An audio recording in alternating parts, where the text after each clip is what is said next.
I know. Who wants to do this? I don't want to do this, but we're here anyway. 5 things that we learned from Manchester City's crushing 0-0 draw against Southampton. It really was a terrible result. I've got to start this video, of course, by laughing at Manchester United Football Club. Oh, I know we were poor yesterday, but we can't sit here and collectively laugh at Man United. We're not doing it right. Down in 16th. And I've just tweeted before, I don't think we're doing enough as football fans to laugh at how bad United are this season. Truly diabolical. We need to do better as football fans. You know what I mean? But anyway, 5 things that we learned from this. Are you guys good? Are you well? I'm much calmer after yesterday. We're very much still in the race for the Champions League. It is frustrating, of course, watching Arsenal drop points today, knowing that we could be very close to them. You know, it could only be a point behind them in third. And as it is, we have dropped down a little bit in the table because Newcastle won. We're currently sat in 4th, 1 point behind Newcastle. We are, as it stands, just 2 points ahead of Aston Villa in 6th. It's very, very, very close. It's going to go down to the wire, unfortunately. Yeah, there's only Arsenal are 3 points ahead of us, Newcastle 1 point, and both Chelsea and Villa are 2 points behind us. Forest 3 points behind us, so they can still catch up with a couple of favourable results. We're going to have to be really, really careful, man. We need to win both games. You would think maybe 4 points will do it out of the last 2, but that's no guarantee to be enough. Would it be enough? Goal difference wise, probably would be. Because if we got 4 points and they got 6, yeah, it would be enough. We'd have to, almost certainly would be, actually. Looking at the goal difference, Chelsea and Villa, 4 points would be enough to get us Champions League football. So a win and a draw would do it. Presuming, it would do. So there we go. Unless like Villa and Forest both win 2 games 8-0 or something like that, which seems unlikely. So that's where we're at. Not good yesterday. It was really poor. I am going to dive through this game in a little bit more detail though and go through 5 things that I picked out. That's 4. What? Jesus Christ, that's a good 5 things that I picked out. That's a really good start. I'm about as focused as City were yesterday. Do give the video a like and subscribe if you are new to the channel. Hope you've had a wonderful weekend as well. It's been gloriously warm here. I've had a nice day doing housework mainly, but it's been good fun anyway. Right, I'll go to the first thing I want to talk about. Firstly, I was very disappointed with the mentality of Manchester City Football Club yesterday on and off the pitch. I've chosen this picture for a reason because Ruben Diaz was what sort of snapped me into action when I sort of noticed what was going on. Firstly, on the pitch, I was disappointed with the approach of the game.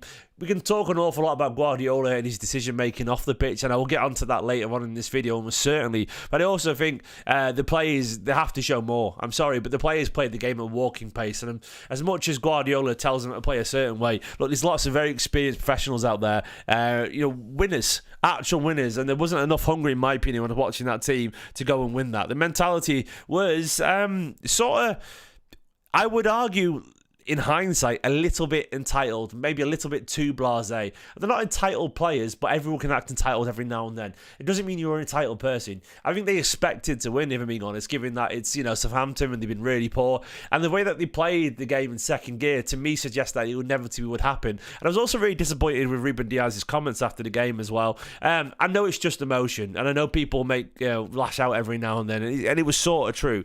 If you don't know what I'm on about here, Diaz came out afterwards and said, and this is a quote, he said, "Do you know what? I'll try and get it on screen for you now, actually. This would be the best way to do it.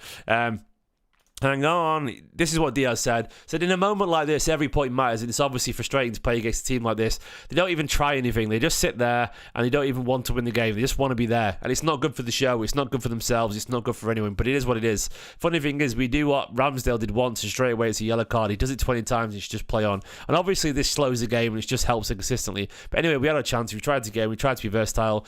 Tried to be flexible. That's our job, but it's not easy to win. Look, he's not wrong in any of that. Like, technically, that's not the point I'm making. Like, we all felt that way. Players feel that way all the time, and it's sour grapes. But I cast my mind back to Ruben Diaz 2-3 years ago, and he would go, no excuses. We have to be better. He was the kind of person who was a mentality monster who would come in and go, don't fucking blame everyone else, man. We look at ourselves first and foremost. What did we do wrong? Like, teams have every single right to play that way. They absolutely do. I don't like it, but look, Southampton are trying to save their status as not being the worst ever Premier League team in history. If they come at us, they would have got spanked. We all know it. So, like, when Diaz comes out and moans about players, like, about how they're playing, come on, man. Like, look at yourself first. And look, Diaz didn't do that 2 or 3 years ago. And it's a little bit Arsenal to me, a little bit Arteta, a little bit moany, and I don't like it because winners don't do that, man. Some winners do. Rodri does it every now and then. I get that. And that's also why I've argued in the past I don't think Rodri's ready for the armband. You could argue that's why he is, but Rodri can be a little bit too... I've seen footage of Rodri in the dressing room and he sort of blames people a little bit, and I don't think it's a natural captain thing to do that. He gets a bit emotional. But like Diaz is meant to be the guy who's got everyone's back and makes everyone focus and goes, no, we look at ourselves first. Say it in the dressing room, sure, moan, but publicly, I wasn't happy with it personally. Look, it's not to say it's the worst thing in the world. We all make mistakes. Maybe it's been a long season. Maybe they're all a bit tired. Maybe it was frustrating. And every now and then you snap because you're not used to it. And I suspect in the cold light of day, they'll probably reassess and feel a little bit differently. I'm not having a go at them as such because we all make mistakes, but I just didn't like it. When you align that with the mentality on the pitch where it was a bit too slow and everyone was playing in cruise control and no one was waiting to sort of take responsibility. I mean, they sort of did to an extent, but it definitely felt like there wasn't a real like we've got to get out there and go at them. It felt to me that they thought they were going to win, and when you add Diaz's comments to that, it felt to me that they expected to win and they were surprised that Southampton was so negative and so dogged and just didn't want to do anything but to defend. That's on you, Diaz. It's on you, De Bruyne, Guardiola, Foden, whoever. It's on a lot of you. You got to deal with it. You got to fix it. Unfortunately, this isn't new, and as frustrating as it is, look, ultimately it's on us. Look, we'll get over it. We'll move on. And maybe it's just the season getting to everyone, but I didn't like it, unfortunately. It did bring me to my next point, though, is that I do think we need hungry players. That's not to say Diaz isn't hungry. It's not to say De Bruyne isn't hungry and whatever. But what I mean by that is ones that haven't been there, ones who clearly want to win, ones who at the start of their career that aren't on £300,000 a week, that haven't won 4 leagues in a row, that are, aren't established superstars. People like Omar Mamouche in the picture here, people like Jeremy Doku. These people came on the pitch and they wanted to win aggressively. That's not to say the others didn't want to win. But what I'm saying is like, hunger is different if you're at the start of your elite level career. Mamouche, of course, is playing the Bundesliga for a few years, but this is his big move. You only got to look at Omar Mamouche's reactions coming on. That guy was desperate to win. That guy wanted to beat people. That guy wanted to make things happen. That guy really, really fucking wanted to score that winner. Nico Riley, when he came on the pitch, was sprinting 50 yards and nearly got on the end of a tap-in from Haaland because he's 20 years old and he's just broken to the team and he wants to get that big breakthrough. He wants to score the goal. He wants to be the winner. He wants to pick up trophies because that's where they are. We need hunger, man. That's what I need from the next generation of players. And even if they are, if professional pride kicks in, there is no way Bernardo Silva, Gundogan, Kovacic, De Bruyne, they can't be as hungry at 33 or whatever as they are at 23. It's just not possible because they're millionaires. They've had too many good meals, man. They are they're ravished. They're not ravished. They've ravaged on food. They've fed themselves gluttonously. Is that even a word? I don't know. But that's not to say they don't care. Of course they do. But when you're that comfortable in life and you are staring down the end of your career, how can you be as hungry as Omar Mamouche? Maybe you can. Some people are. Some people are naturally that motivated, There's the true winners are. But ultimately, and you're right, guy in the chat, like people like McAtee and Rico need to be sharper and whatever. But these are the young lads who probably aren't natural leaders. But I want to see, I don't know whoever it is, but I want to see the people on the pitch that want to be there, that want to assert themselves. And not everyone's a natural person to do that. But if you've got people like Nico Riley and Mamouche who want to take action, put them on the pitch. Doku wants to take action, put him on the pitch. People like that who want to make things happen. It's why I was so impressed with Kusuna playing. And Nico Gonzalez to start was good as well. These people want to win. They're new here. So play them, and that's what we need. Speaking of Doku yet again sparked life into Manchester City. Look, I'm not going to sit here and say he changed the world, but Doku, I thought, was by far Manchester City's bright spot in that second half. He came on, an absolute game changer for City. I saw this stat where it says that City had 38 box entries into the match. Doku provided 13 of them after he came on at half time. Yeah, Doku had more successful dribbles, 5, chances created, 3, and duels won 8 than McAtee, Rico, Lewis, and Phil Foden combined. Yeah, I mean, that's it. Like, that says it all about Jeremy Doku. You can say what you want about Doku, but the guy clearly makes things happen. The guy is a cluster bomb, man. You just throw him in there, and he sparks things into life. He fizzes. Absolutely does fizz. Maybe sometimes it's like when you drop a Mentos in a bottle of cola or whatever, and they fizz up and explode. And he doesn't always have the most satisfying ending, but he clearly absolutely is determined to make things happen. And I like that. And I like it. I really do. And I think, to me, people like him, Doku, I'll give him all the credit he needs, because every single time he comes on, he wants to make a difference. And that's what I talk about with hunger. And Doku, to me, yeah, he's done himself a real good favour over the past month or so in particular. I like him an awful lot. And I do wonder, put better players around him. And I think right now the players aren't at the level they should be for Manchester City. What can he accomplish? Like, he found Bernardo Silva in the box at one point with a really nice cutback after beating his man. Bernardo Silva took about 2 seconds to shoot, when if that was Nico Riley, he would have shot straight away. As a result, the defender got back on the line and cleared it. That's not Doku's fault. Doku did his job there. He created 3 chances. Won more duels than McAtee, Rico, and Foden combined. Look, he was aggressive, hard-working, aggressive going forward, created chances. The one thing, there is a stat that he's not getting as enough shots as last year. Last year, he averaged 3 shots a game. Now he's only 1.5 shots a game, which has gone down an awful lot. But that's, that'll be down to the system, the players around him. But yeah, Doku, I'm a big fan of him. He's doing really well, and right now he's a credit to himself. The fourth thing I want to talk about, if it isn't broke, Pep. Look, I'm not going to sit here and tell Guardiola how to do his job. I'm not that arrogant, and before anyone moans at me about that. But there is, certain things in life, they're truisms for a reason. These cliches do exist because they're based in relative reality. Look, we changed it up an awful lot for this game away at Southampton. We were in a really good run of form. The system that we were playing was working. We were getting wins an awful lot. It felt lively. It felt young. Marmoush was doing really well. O'Reilly was doing really well. Even Nunes at right back was having really good games, getting forward and offering a lot of pace. And to go to Southampton and change it that much, Guardiola was absolutely cruising as centre-back alongside Ruben Diaz. And Akanji did nothing wrong, really. Rico Lewis didn't do anything wrong, really.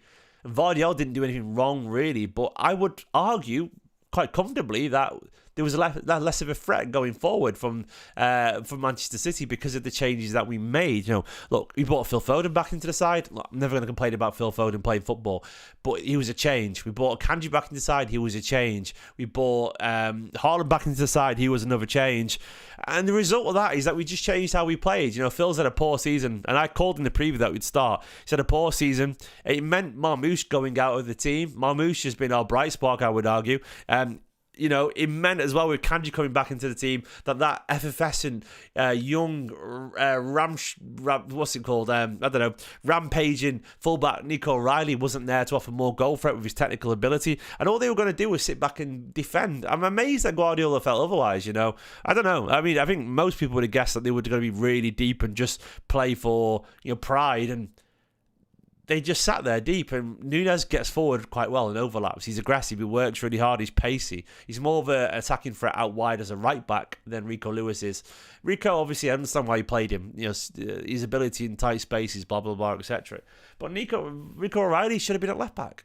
Why is Josco Guardiola suddenly back at left back again? What do we need him there for? Why? It worked so well, and then Doku as well onto the bench, Marmoush onto the bench. I just didn't really see the point of it. We made a lot of changes, and usually Guardiola, he's going against himself there. In a run-in towards the end of the season, if it's working, Pep doesn't make changes that much. He just doesn't. Pep Guardiola usually leans on what he knows, and he usually leans on, consistency and rhythm. And look, it's one of those things where, yeah, managers make changes. I get it. But I felt it was too many changes there when it didn't need to happen. I felt we felt a bit too comfortable because it was Southampton away, and we thought, we'll make these changes, we'll be fine. And logically, I understood the reason. Tight technicians, but actually, you needed dribblers. We needed that liveliness. We needed what worked, and in the end, this didn't. The final thing I want to talk about is sort of semi away from the pitch. It is and it isn't. The squad does need trimming carefully. One thing looking back now that struck me from the game yesterday is that this fella in particular, Vitor Reis as well, and Echeverry, and also if Oscar Bob would have been fit enough, he wouldn't have been in the squad either, probably on the bench. The squad really does need trimming carefully, I'm going to show you the bench from yesterday. There it is.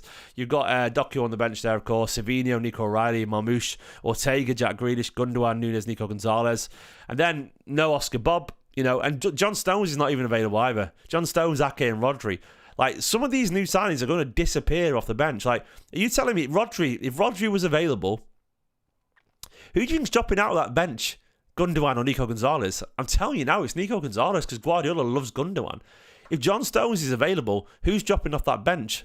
It's going to be Nico Riley. If Nico Riley will drop off that bench again. John Stones would be on the bench too because he's John Stones, and that means Nunes, who's had a good season right back, would be off the bench again.